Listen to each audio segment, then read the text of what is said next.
Hi everyone and welcome to your show Music Replay with your host Simran Gill.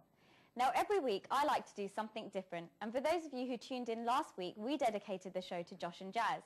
But this week we have a very special artist in store for you called Sheena. Hi Sheena. Hi Simran, how are you? I'm good, thank you. Nobody actually asks me that. Well, Thanks for asking. you know, politeness gets people far. It does.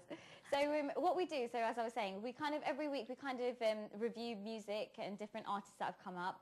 And because you've kind of been on my tongue for the whole of this week, because I've been listening to your music, and I must say I am a fan. Thank you. So I thought we'd do the show about you. Excellent. Well, I'm very privileged to be here. I'm very happy to be a part of the show. Okay, so what we're going to do is we're going to do an interview with you first before we show the viewers your videos and stuff. So I thought we'd ask you a few personal questions just so that we can get to know you a little bit better. Sure. So just tell us a little bit about your background, where you grew up and what your actual background is. Okay, well, I'm a Nottingham girl. That's where I was born and brought up. And shortly after we moved to Leicester, and to be honest, Leicester for me became a bit mundane. I was doing the same things and seeing the same people. And at a very young age, I actually decided to pursue music. Okay. So I broke the news to my mum and dad that I wanted to move to the big, bad city that is London. Okay. And so shortly after my 19th birthday, I actually moved to London to pursue music. That's quite young. Yeah. Did you come alone? Yes, I did. Wow. But having said that, I mean, I came alone, but I came to a network full of support and just amazing, amazing people. I've got amazing family and friends here, so I was very lucky in that sense. Ah, nice. Okay, so your background's Asian. Tell us a little bit more details about that. What would you like to know? I'm Hindu by faith. Yeah, like I say, born and brought up in Nottingham, not the most Asian places. Yeah, I was going to say. And yeah, so it was quite a culture shock when we moved to Leicester, being in the heart of the Asian community. And I have to say I enjoyed it, but to pursue music, I had to move to London and make that sort of a leap, if you like. So. Right, okay, so 19, you must have been in between your education at that point. Yes, I was. Okay, so what happened with your education? Did you pause it there? Yes, well basically I went to college and did something that I didn't really want to do. Okay. I did A-levels, and I guess largely to please my parents. And then when I turned 18 and had done my A-levels, I decided that I didn't actually want to pursue my education and I wanted to pursue music, and I was really serious about it. Okay. So I spoke to my mum and dad, and I remember my dad's words were, if you can get a good job and support yourself, you can do it. If in 3 years' time you haven't managed to do that, I'll put you in university myself. So the threat was there. Okay. But I was very fortunate. I got a good job, almost by luck. I landed on my feet. And then that job, actually, when I moved to London, opened quite a few doors for me in the media industry.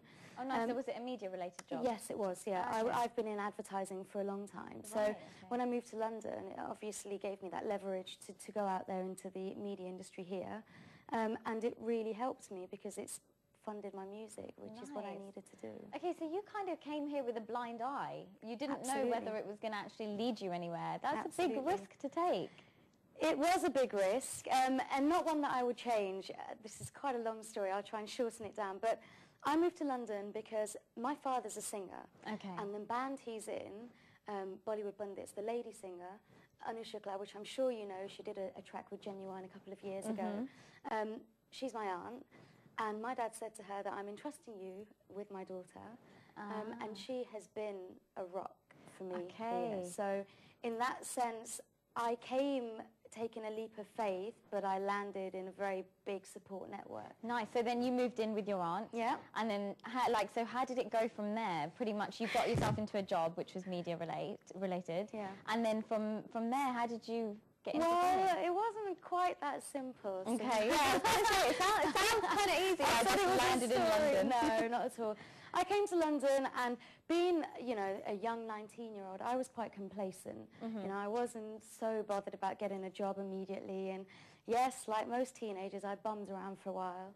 And then one fine day, my aunt absolutely lost it with me, and you know, she was like, you came to pursue music and you're not doing anything with music, you're bumming around, like, what do you want to do with your life? And I think that was the motivation to then actually get out there and start to do something. So how long had you been here before you had kind of got that push? 5-6 months. Oh, okay. But I guess, you know, it seems like a lot longer. 5-6 years, yeah. So basically, I then went out to look for a job, and I got a job quite quickly. But it was my aunt who actually was instrumental in this journey starting, because she got rather impatient with me, and one day just opened the Yellow Pages, and the first music school she came across, she rang them up. Okay. And she said, I want a singing teacher for my niece. Oh, okay. Who do you recommend? And that is where I met Ramsey, who is my vocal coach, now producer. So I met Ramsey, and we started off just doing vocal lessons. And then it turned into production, and then, you know, it turned into something a lot more serious, and, you know, he really started to get quite harsh with me and say, look, is this what you want to do? If it is, you need to take it so much more seriously now. Yeah. And my journey began there, because that's where, you know, I had written Heartbreaker when I was 15, and I took it to Ramsey and I said, look, this is a song that I want to do. And we developed it, and he produced it, and we put it out, and we got a good response, and it just started from there. So really, really bizarre journey. Yeah, it is. So how comes it wasn't your auntie that kind of wanted to be your vocal teacher? I guess because my aunt is obviously in the Indian industry, and Indian singers are trained in a different way. Right. And I guess that she didn't want me to lose that Western element that I have, that separates me from many British Asian singers. Yeah. So you kind of broke the mold and kind of stuck in the Western society. Yeah. How comes you didn't want to go into the Asian industry? Truth be told, living in Nottingham, I have to say I was a bit of a coconut. I hope that's not politically incorrect. But I was brought up in a really white area. Okay. And as much as my parents are very cultured and everything else, they never really forced it on us. So apart from listening to my dad do Bollywood music and sort of the classical training, I never took an interest in that sort of genre. Okay. And I grew up listening to people like Whitney Houston and Boyz II Men, and that was where my heart was. So I don't want to cheat people and say, oh yeah, I'm a British Asian singer, when I'm not. What I do is completely Western. Right, you know, so, okay. Yeah. Ah, nice, because that's quite different, because you do have a few British Asian singers and females who are out there, but they sing, you know, also Asian songs and Western songs. Do you think you could ever see yourself singing any Asian music? To be honest, I mean, maybe in the future, who knows, never say never. But right now, no. No, that's not your field. No, I don't think I would do it justice. Okay. You know, if you're going to listen and expect to hear, say, something in Hindi, then you want to hear the proper dialect, and you want to hear the accents and everything else, and I don't think I'd do it justice, okay. being honest. Well, what do you think are the biggest differences between Western singing and Eastern? Wow. Gosh, there are probably so many differences. Differences in the way you're trained when it comes to sort of Western singing, differences in your kind of tonal delivery, so many different things, technically riffing, like how you put the sequence of notes together. I think that, you know, with Eastern music, it's very much based on scales and very intricate scales. Whereas with Western singing, it's a bit more different, I would say, or at least the way I've been trained is like more different. And do you know which one's easier or harder? I would have to say that Eastern classical training is probably harder. Although having said that, when I was very young, my dad took me to a singing teacher in Nottingham, and she used to teach for musicals. And she insisted in me doing the lessons in Italian. So that was a tough thing to do. But yeah, I'd say that the Indian classical training is probably hard. And maybe because I've never really done it. Okay. But yeah. But you think that that's quite hard to get into? So, yeah. Would you like to? Because if your father's kind of come from that background and he could kind of guide you in that way, is that something you'd like to learn because it's quite challenging? Absolutely. Yeah, I think so. Because I think what it can give you as a singer is far more different to just doing the Western training. I think you get a lot more depth with the Eastern training. So yeah, it's probably something I'd like to explore and not try and mimic my dad and do it badly. Maybe do it properly one day.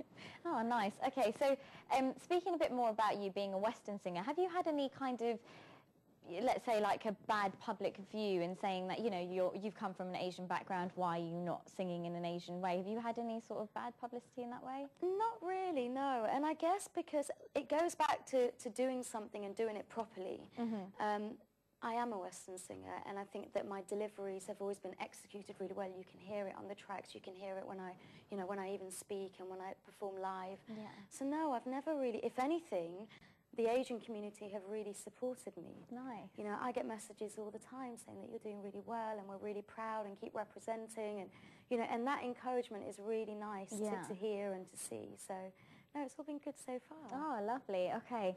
So back to your personal life. So then that's when you had met up with Ramsey and you had started doing your music with him. So your first track that you came together, you're saying, was Heartbreaker. Yeah. Okay, nice. So you had written that yourself? Yes. Do you write all of your songs yourself?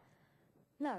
Okay. I have, right, gosh, my brother is a writer as well. He's a singer-songwriter. You've got a nice family full of music. Well, well, he's studying music, so he's taking it one step further. So he writes with me.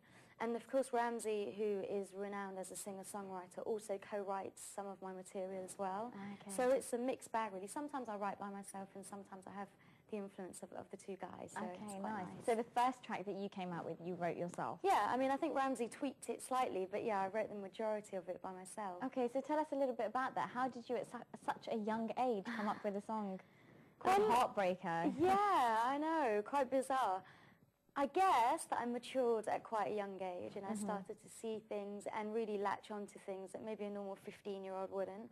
And maybe down to personal reasons as well. You go through certain things in life that make you see things. Yeah, was there something you were going through at that point? Well, you know, not anything out of the ordinary, but yeah, there were things, and I was a teenager, and maybe I just absorbed things in a different way. But yeah, I would kind of look at things around me and latch onto them. And with Heartbreaker, actually, the actual hook, the chorus bit, I came up with in a swimming pool. So I don't know how that happened. Very random. But I was humming this melody, and I came home, and I kind of just put words to it, and it developed from there, I guess. Nice. Yeah. Okay, that's really interesting. Because you're at such a young age. How did you, break away from, your friends maybe going out or going to the cinema to you just wanting to sit down and write songs? Well, that's where I was very Indian. I had parents who were like, you're not going out until you're 18. You're not having a mobile phone until you can afford to pay for it. So I spent a lot of time at home, and the one thing that I had that was mine was my music. Nice. So, I'd shut my door, and there I'd be like singing and keeping the neighbours awake and keeping my mum and dad awake as well. But I think that obviously any parent would prefer their child to be doing something like that than to be out and not knowing where they are. Exactly. So yeah, that's where I kind of find my solace, if you like. Okay, so you've got a brother and you've got your mum and dad that you used to live with. Yeah. And who else is in your family, or is that everybody? That's it, immediately. It's quite a small family. Yeah. So is your mum in the music industry as well, or no? Has she ever been musically talented? Do you know what? I have to give it to her. She's got a very nice tone, but she doesn't have the confidence to do what we guys do and do it out in public. Yeah, she's more of a house singer, if you like. Okay. While she's cleaning the kitchen, she can sing away. Yeah, that's it, something like that. Okay, nice. So because your father came from a musical background, I guess he kind of could support you through wanting to do this. Yeah. Did he ever have any kind of negative feedback from his own musical kind of, experiences to kind of stop you from doing that? No, not at all. I guess that I don't think he realised how serious it was for me until I moved to London. Right, okay. And I think that had he have known sort of when I was 15, 16, he perhaps would have pushed me a lot more. Yeah. But I think at that time they just think it's a hobby, and they'll see how it goes. It was only when I moved to London that he really started to realise how passionate I was about music and exactly what I was doing with it. But no, he's always been very, very supportive. Nice, okay. Because he's quite known in the music industry as well, which is quite good. Yeah, he is. And, he comes from a very musical background. I mean, gosh, brother plays bass, and aunt's a dance teacher, and my cousin's on tour with Gaudi at the moment, beatboxing and singing. So, yeah, I mean, we come from a very musical background, so I guess that support's always been there from day one. Yeah, it's nice to have that support around you, I guess. Oh, okay, so then, that's more about your family, and then you came here, then you did Heartbreaker, and then what was your steps forward from then? Well, as I touched upon earlier, I had to get a job to support myself because I didn't have any funds from anywhere else. So I did that mission of working 9 to 5 and then going to the studio and being in the studio till 2, 3 o'clock in the morning. And I've been doing it ever since, and I think it's only in the last 2 years that things have really started to take shape with music. I mean, for anybody who's an aspiring artist, it doesn't come overnight. You have to work really hard, and I'm talking 24/7.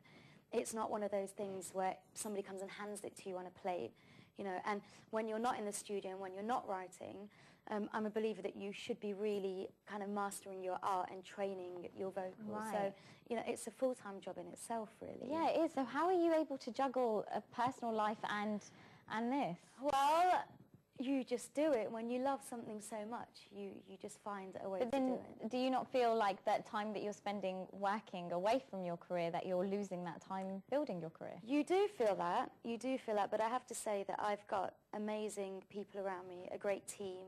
Like I mentioned my brother before, he's an absolute source of support. So all the things that I can't get time to do or haven't got time to do, he's there on it going, look, you need to do this, you need to do that, and so-and-so's emailed, and you know, and I've got an immensely supportive family, you know, so I'm very blessed in that sense. Oh, that's and nice. it does make it easier. Yeah, it must do. Gosh, that's good. Because it's quite difficult to see how you can kind of juggle a job and, you know, be this great artist who's getting out there. And yeah, a lot of more people are getting to know you, and you've got a huge fan base as well, which is quite nice to see. So being able to juggle the two, wow, you're very talented. Yeah, well, you know, I up until recently I had good management as well, who did loads and loads for me in terms of exposure-wise. But you know what, sometimes it's just on you, and sometimes, and you know, I think it was Beyonce that kind of got rid of all of her management, and she now manages herself, and I can understand that, because you know, if you want a good job doing, do it yourself. Exactly. You know, and if that means having to call people back at 10 o'clock at night, unfortunately, that's just something you have to do, you know. So, yeah, I find it difficult at times, and, you know, I make it look easy. Yeah. But that's not to say I'm not craving a holiday right now, because I really am. But, you know, it's just life. And who knows, I may not be doing both things for very much longer. I might just be doing music. So. Okay. So that's quite nice. Okay, so now we're going to take a quick look at your music video that's out at the moment. So I hope you guys enjoy watching.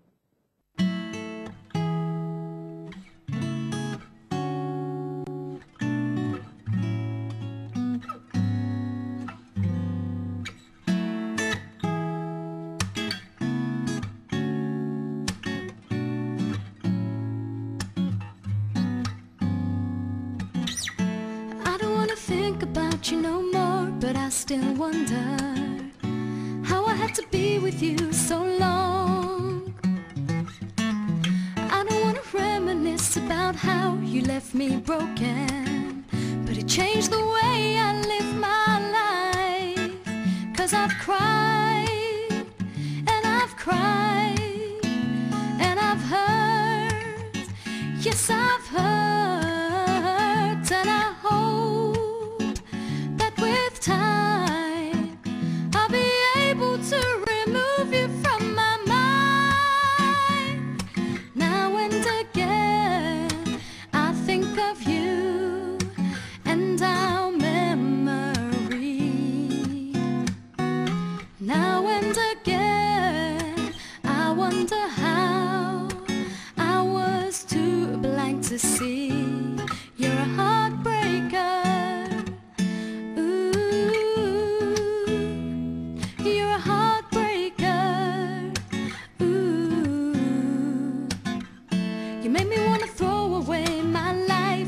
Me living like every day was gonna be my last. I used to be dead, but now I'm alive, and I can see clearly. So relieved I said goodbye, 'cause I've cried, and I've cried, and I've hurt. Yes, I've hurt, and I hope that with time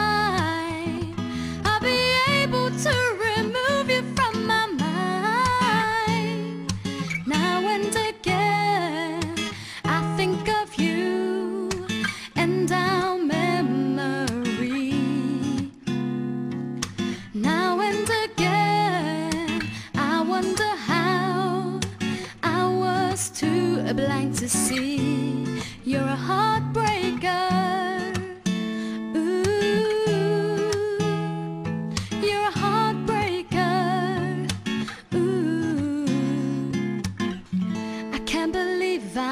Your fool, you had me thinking you was true, but now I see what you're about. I'm so glad that I moved on.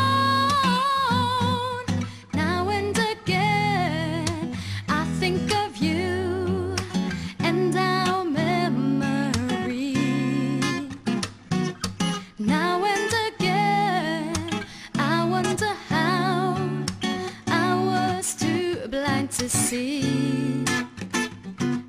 Now and again I think of you and our memory.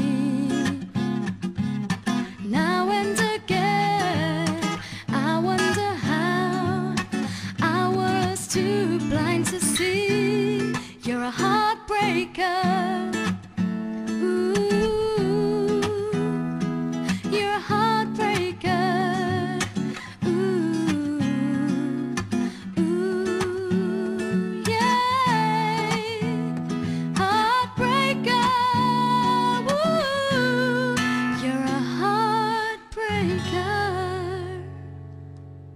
So the viewers have just come back from listening to Heartbreaker, which is an absolutely beautiful song. Thank you. I've always get that stuck in my head, so it's always good to know that you get a music song stuck in your head. So a few other questions that I wanted to ask you was, describe to me your music in one sentence.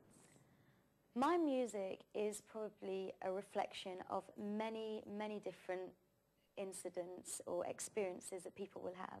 It's not always just me. It could be something that's going to relate to most people. Okay. So, yeah. So do you think that all your music is going to have like kind of like a story to tell? Yeah, Ah, most probably. nice.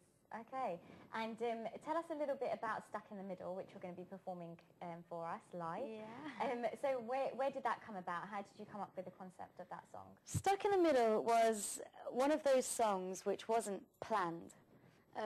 Before I go into a session, I normally prep, so I'll have a number of different song topics to kind of go in and play around with.